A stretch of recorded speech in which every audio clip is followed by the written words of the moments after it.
The capture of Ovidio Guzman in Jesus Maria. The arrest of Ovidio Guzman happened a couple days ago. However, I didn't say nothing about it until now because you didn't need me to tell you about it when it's everywhere. However, I will be reading the details of the capture of Ovidio Guzman. That left 29 dead and a Black Hawk with high-power weapons had to be used. So let's get right into it. The Secretary of Defense specified that 10 soldiers lost their lives in the operation and 19 aggressors were killed after clashes with large caliber weapons. The operation to capture Ovidio Guzman in Culiacan left 7 soldiers dead and another 9 injured during the time of his arrest at a Jesus Maria home. During that shootout, his escort team used 50 caliber machine guns, which they used to hit a helicopter of the Secretary of National Defense, forcing him to land in an emergency. The Secretary of Defense explained that the total balance of the operation was 10 military elements killed and 35 injured, while 19 members of the Sinaloa cartel cell also lost their lives when trying to avoid the arrest of El Raton. Sandoval explained that in the early hours of Thursday, January 5th, a National Guard patrol went to the Jesus Maria area where it located 6 trucks with armor. The alleged members of organized crime refused to come down for a review and initiated an assault against federal elements. The men of Ovidio took refuge in 3 homes, from where they continued the attack against the National Guard using 50 caliber machine guns. There, the intervention of a Black Hawk helicopter was necessary to neutralize the drug trafficker security equipment.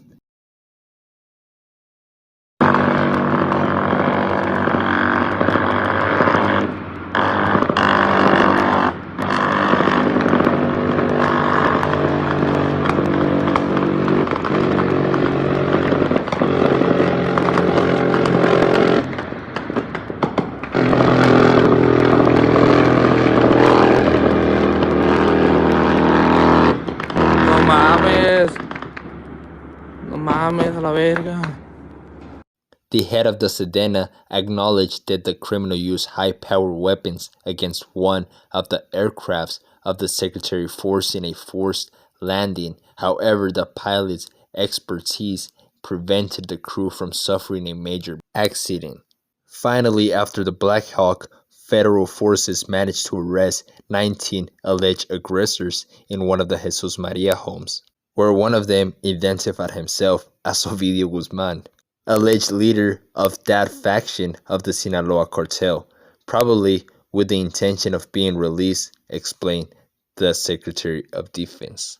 Basically, Ovidio thought he was going to get a pass. He's lucky he didn't get killed by that Black Hawk like H2 did a couple years ago.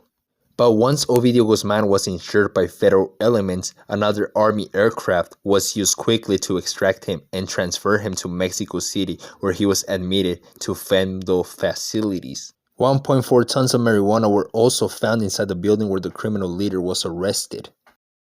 De dicha institución al penal de máxima seguridad del Altiplano, en el Estado de México, para ser puesta a disposición de un juez federal que definirá su situación jurídica.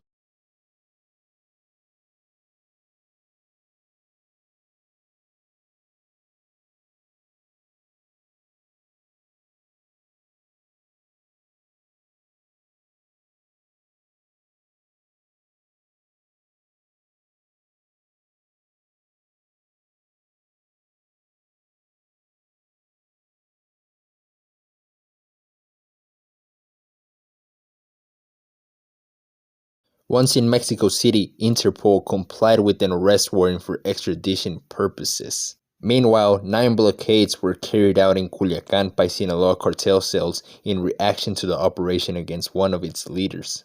The violent event spread to other cities such as Los Mochis, Ahome, and Mazatlan. The violent event in Sinaloa left 10 soldiers left and 19 alleged hitmen killed. However, these shootouts weren't as aggressive as 3 years ago because they didn't succeed in freeing Ovidio Guzman again. And the Secretary General said that a total of 21 people were arrested from the Sinaloa cartel and 19 alleged aggressors died.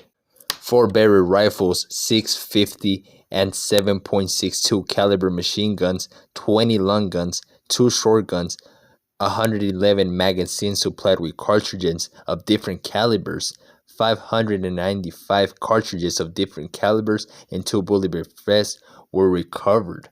And also, in addition, 13 vehicles were insured and another 40 were rendered useless, including 26 with armor. Juan Jose Moreno Orsua, Colonel of Infantry, was the first high-ranking soldier to die on January 5th. He and 4 escorts who accompanied him were ambushed by alleged hitmen of the Sinaloa cartel in the vicinity of the municipality of Escuinapa. 3 military personnel were killed in this attack, added to the 7 who fell on Jesus Maria when the capture of Ovidio.